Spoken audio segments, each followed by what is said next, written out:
Assalamualaikum warahmatullahi wabarakatuh. Perkenalkan, kami dari kelompok 7 yang beranggotakan saya Siva Cika sebagai moderator. Ada teman saya David Anugrah Panggabean dan yang terakhir Cindy Panjaitan. Di sini kami akan menjelaskan mengenai pengujian hipotesa. Next. Pertama-tama di sini ada distribusi normal, yaitu pengertian dari distribusi probabilitas yang paling banyak digunakan dalam berbagai analisis statistika. Distribusi normal disebut pula dengan distribusi Gauss. Distribusi normal berguna untuk menggambarkan seberapa sering sesuatu terjadi dalam rentang tertentu. Pada distribusi normal terbagi menjadi dua, yaitu yang pertama satu rata-rata dan yang kedua dua rata-rata. Next.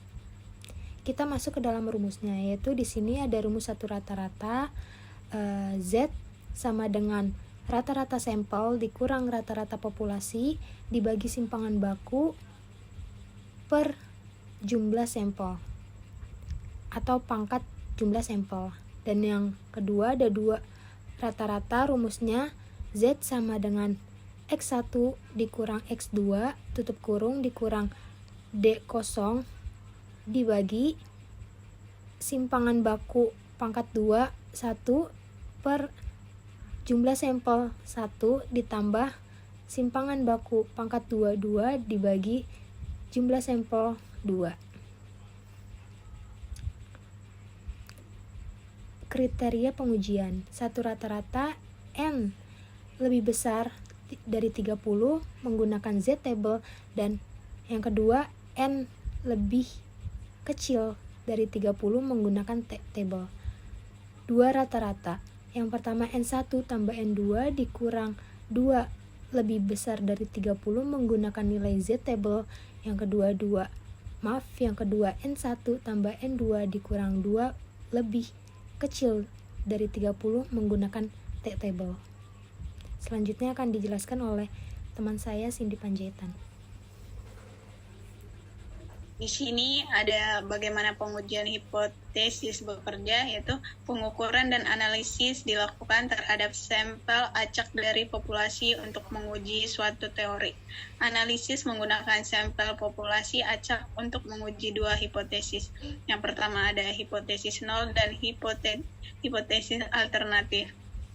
Hipotesis nol biasanya merupakan hipotesis kesetaraan antara parameter populasi. Hipotesis alternatif pada dasarnya adalah kebalikan dari hipotesis nol, atau misalnya populasi berarti keuntungannya tidak sama dengan nol. Akibat keduanya saling eksklusif dan hanya satu yang benar. Namun salah satu dari dua kemungkinan tersebut akan selalu benar.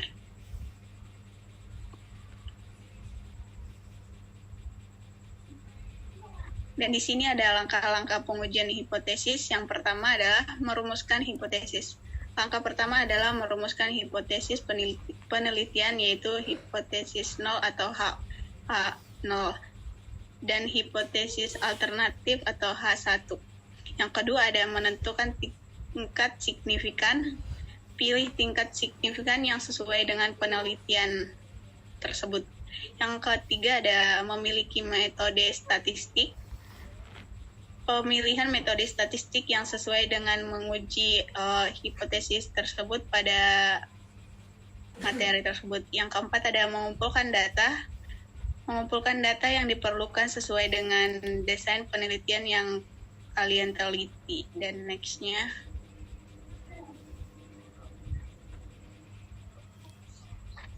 Dan yang kelima yaitu melakukan uji statistik, yaitu yang diterapkan metode statistik yang kalian pilih pada data yang dikumpulkan.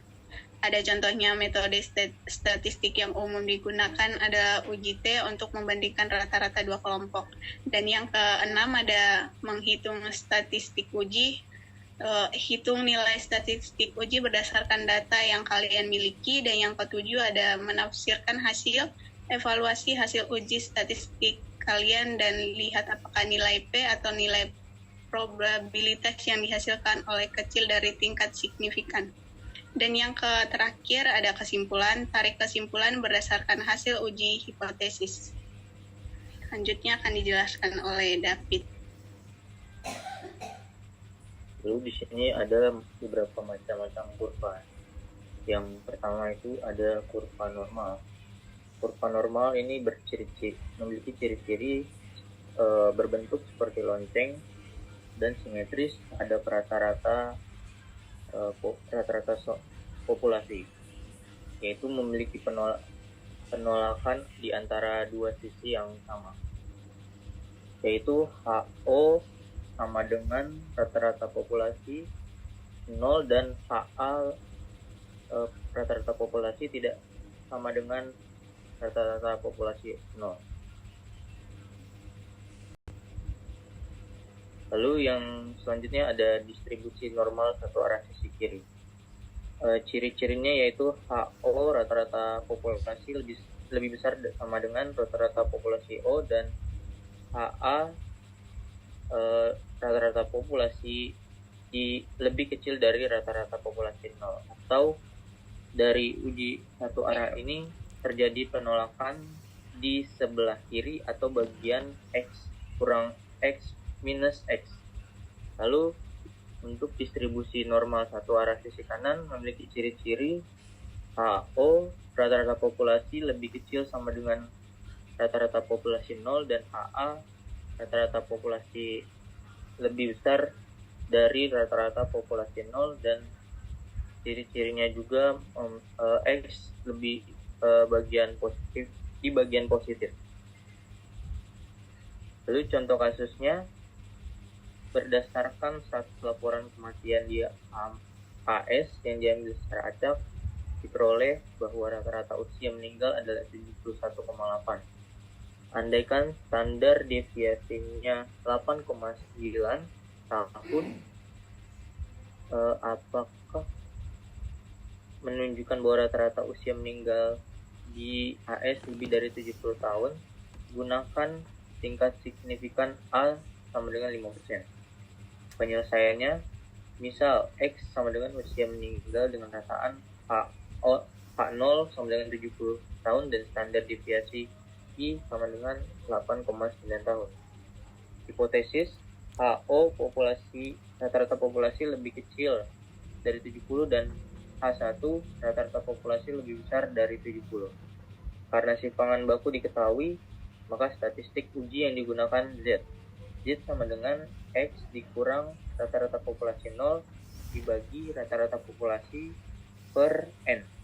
Dengan daerah kritisnya adalah Z lebih besar dari Z1 min A. Untuk tingkat signifikan A sama dengan 5%, nilai Z1 min A sama dengan 1,645. Sehingga kriteria penolakan untuk HO adalah HO ditolak jika Z lebih besar dari 1,645.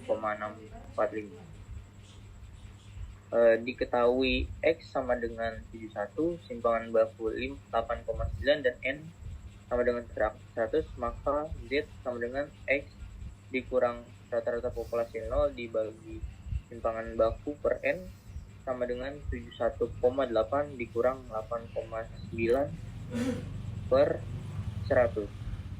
Maka didapatkan hasil 2,02.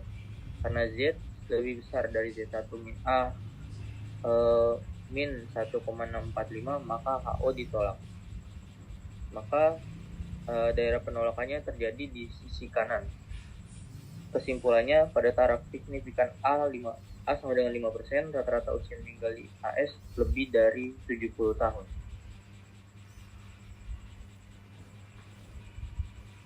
Sekian presentasi dari kelompok kami, kurang lebihnya mohon maaf. Wassalamualaikum warahmatullahi wabarakatuh.